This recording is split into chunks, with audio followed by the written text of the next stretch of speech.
آتشی ارگونقون آهن تقدیر شکست. قوم ما از دل خون سوی افقها بنشست.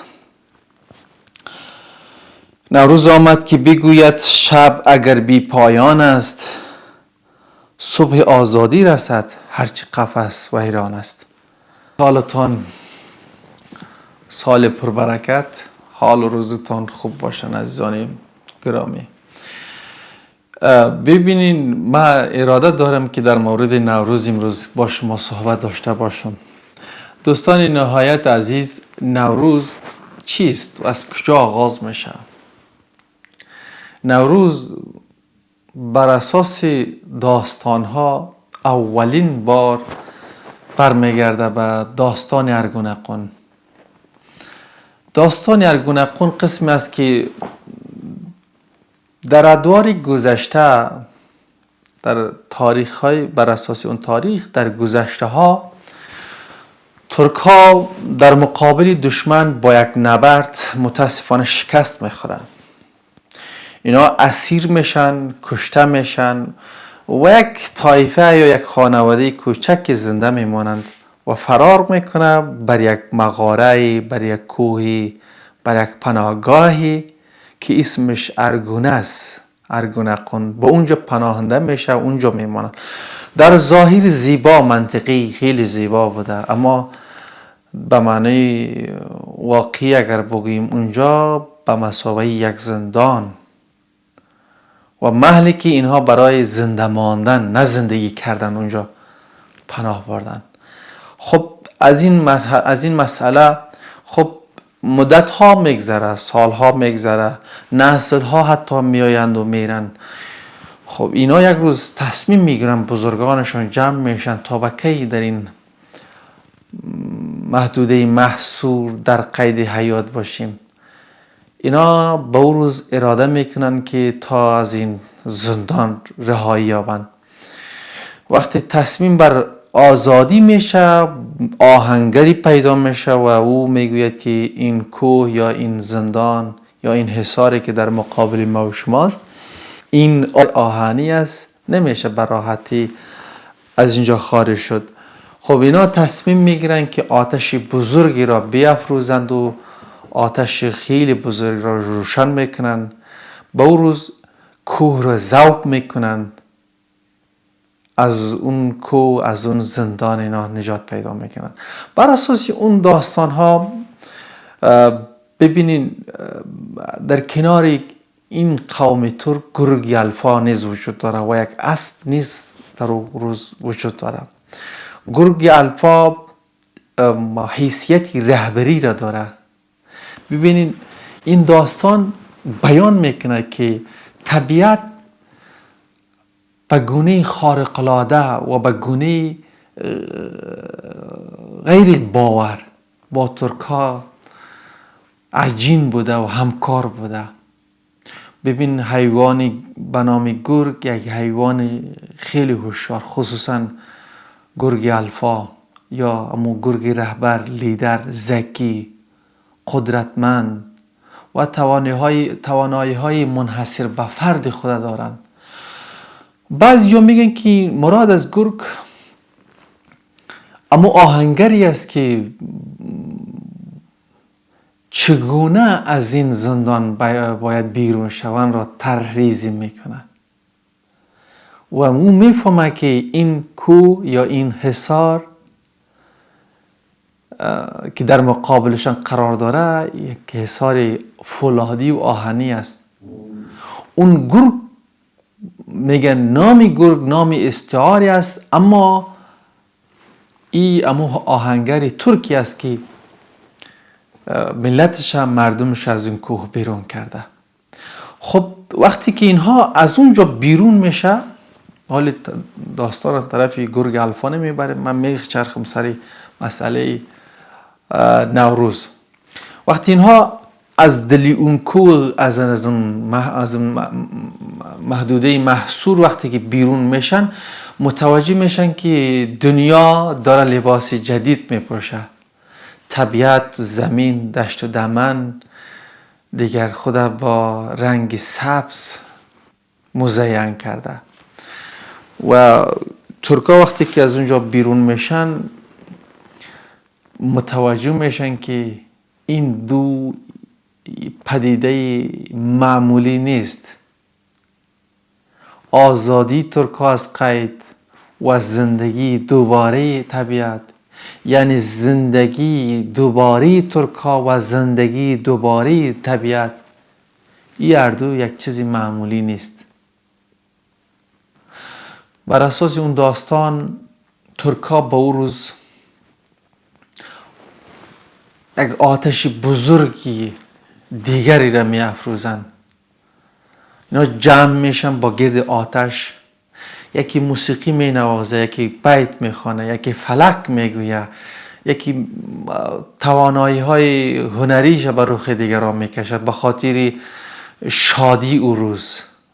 چون اینا او روز را مهم شمردن، بابت این مهم شمردن که دیدن این دو پدیده معمولی نیست و یک امر معمولی نیست. اینا به اون روز آتش را وقتی که می افروزن به خاطر شادی یکدیگر، پهلوانا خورد و بچه ها از سر آتش او طرف و این طرف پریدن. عالی هم در بین ترکا این سنت زنده است، وقتی در شبهای نوروز، در روزهای نوروز آتش می افروزند و او برای آتش، این برای آتش می پرند.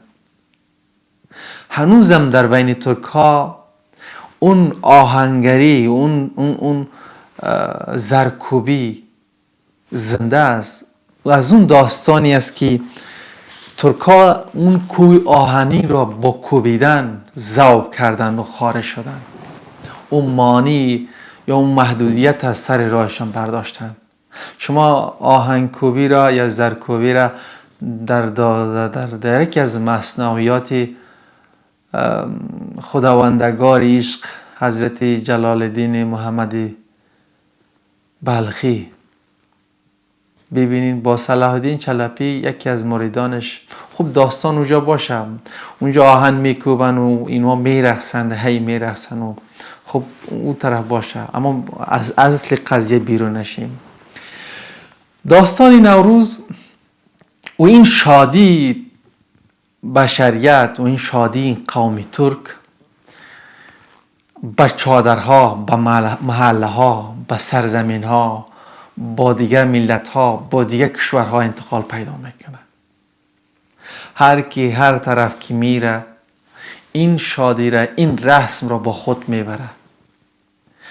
بالاخره در سرزمین فارس ها میرسه، با آسیا به هر طرف تیت و پاشان میشه،